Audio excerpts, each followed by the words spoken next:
I would like to thank you in the audience for attending today's presentations. My name is Joanne Dufour, and I'm going to be speaking about the importance of temperament and its role within the classroom during my presentation on accommodating the introverted child within the early elementary classroom.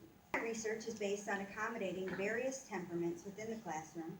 I will be starting with a brief history and evolution of temperament studies and theories. The idea of temperament has been around for many centuries. In fact, temperament was introduced to the Greek culture by Hippocrates in the 4th century BC. He theorized that the body was made up of 4 humors: yellow bile, black bile, blood, and phlegm. This theory was the basis of work for many philosophers and researchers, including Galen, who expanded on Hippocrates' humor theory. Instead of focusing on the 4 seasons and 4 stages of life, he combined Hippocrates' 4 humors with the 4 basic elements of life: air, water, fire, and earth.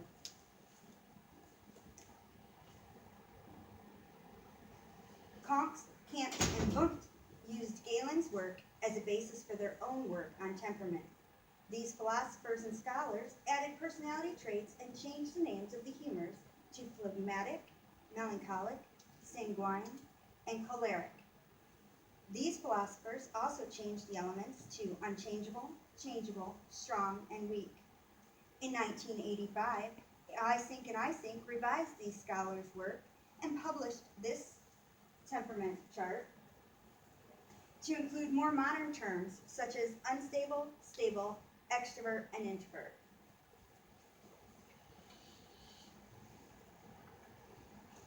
Although considered modern terms, extrovert and introvert were terms coined by Jung in 1920. He also identified other psychological functions such as thinking, feeling, and sensation intuition. Inspired by Jung's work, Catherine Briggs and her daughter, Isabel Myers, worked together to create a tool to determine a person's psychological type preference.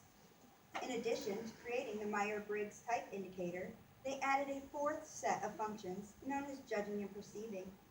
Despite the additional research and identification of additional personality preferences, the charting of these traits followed the same pattern used since Hippocrates.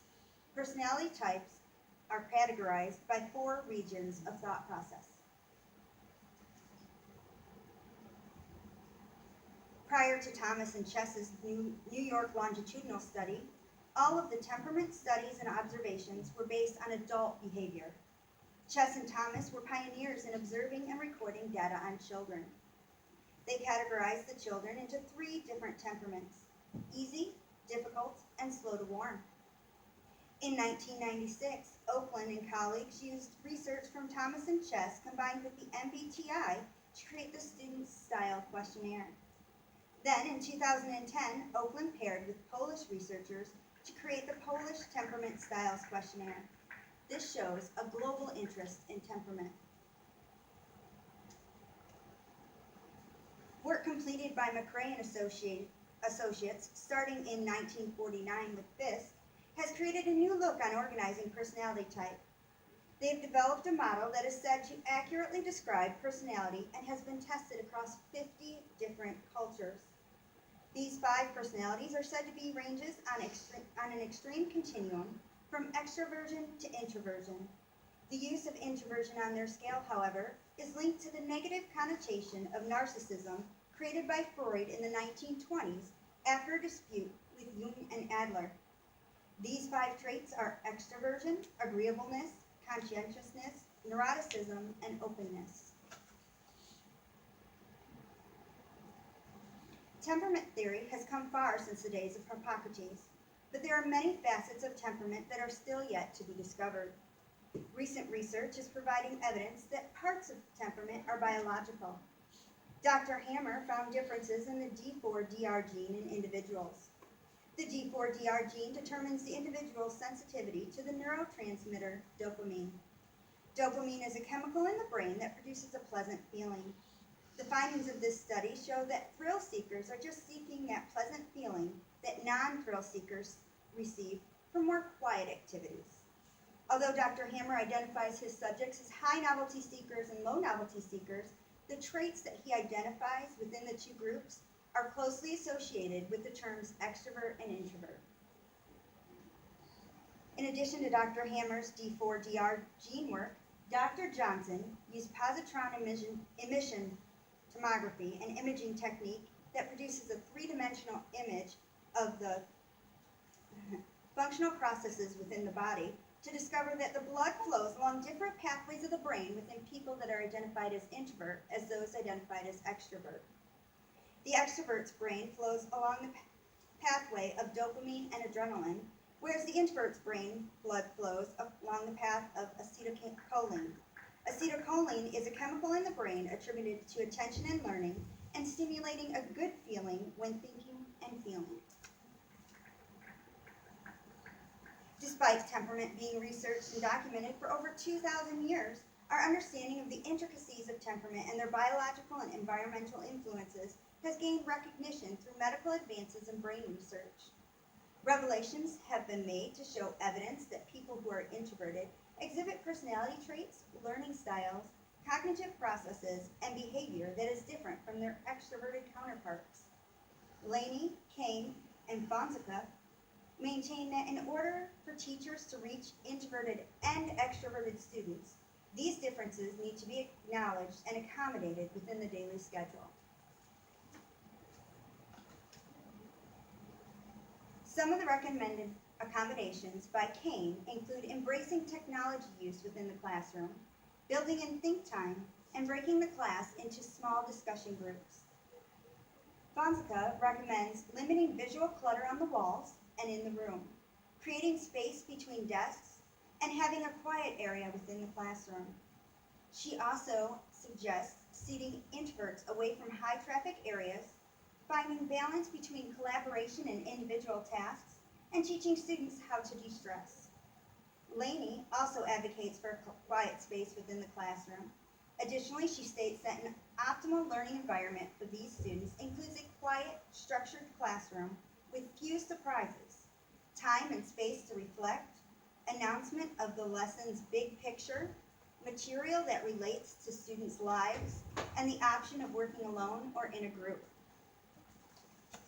The U.S. is a country that values extroverted personality traits that include being warmly enthusiastic, imaginative, and successful by improvising instead of preparing in advance. The negative connotation of the term introvert has become a part of our culture.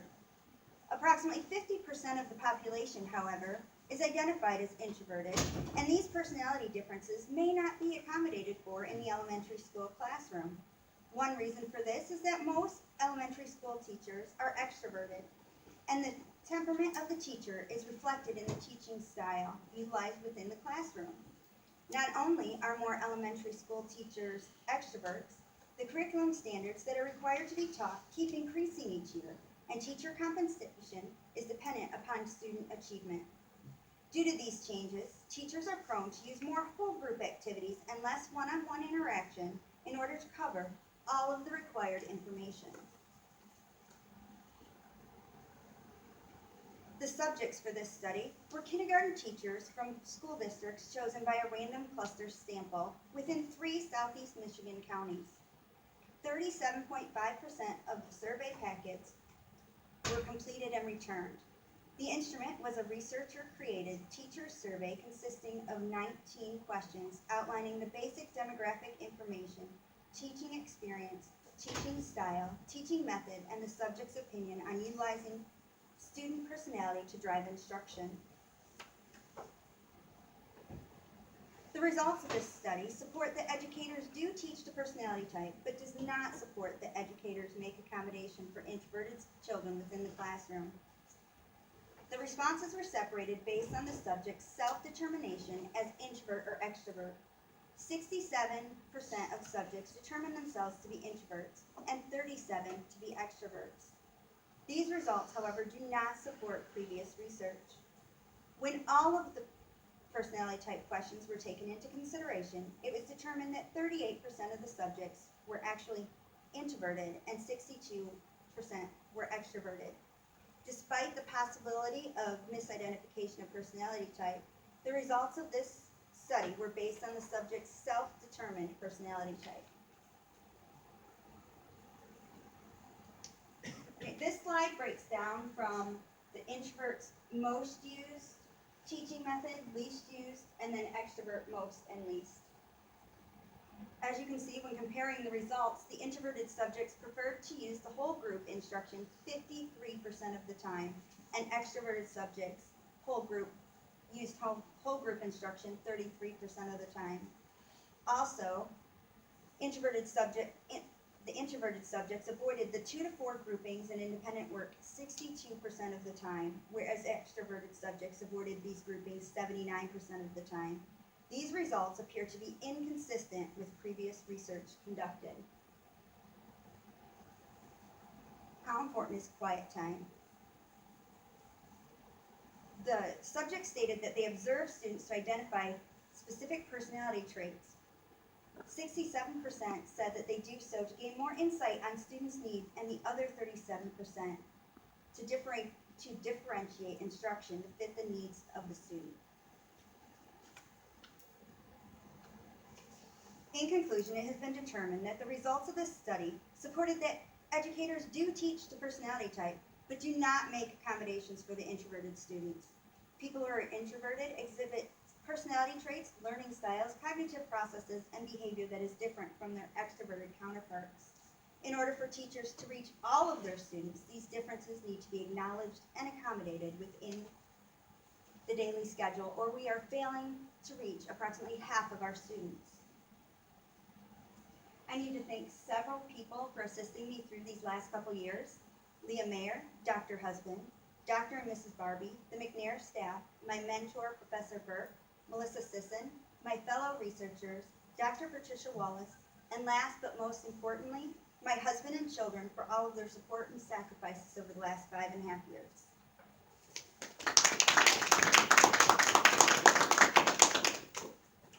Okay, let's give another hand to Joanne. And I have to very systematically give these out to those individuals who were here the entire presentation. So if I don't give you one, please don't feel upset about it or slide it. I have one. Before you fill out this evaluation, we're going to have a 3-minute Q&A period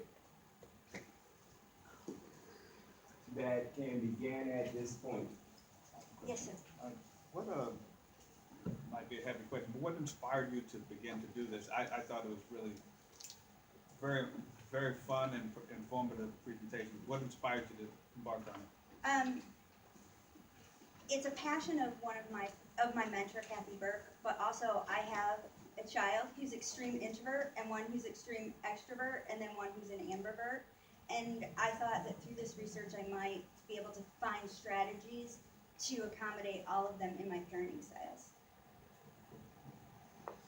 Did you find that certain subjects were more accommodating to introverts than some others? I know, like, from personal experience, I feel like my English classes weren't very friendly to introverts, but some of my other classes might have been. Did you find that to be the case, or? That was not a part of my study. I did do reading and math, and unfortunately all of it showed a whole group, which is not conducive to the introvert's learning style. So I would have liked to have approached more subjects such as science and social studies and some of those specials, but that was not in my time constraints. Okay, thank you. Where did you go to school? Where did you go to school? I go to school at Siena Heights in Adrian, Michigan. Any other questions? Yes, sir. What are your future goals with? Obviously, PhD is where you're aiming, and what is your ideal vocation 5 to 10 years from now? 5 to 10 years from now, I'm expecting to be in the PhD program. Currently, I'm searching employment as an educator, because what I would like to do is teach for a while, obtain my master's, and then go on to teach teachers how to teach. And in order to do that, you need experience. Okay, thank you all for those great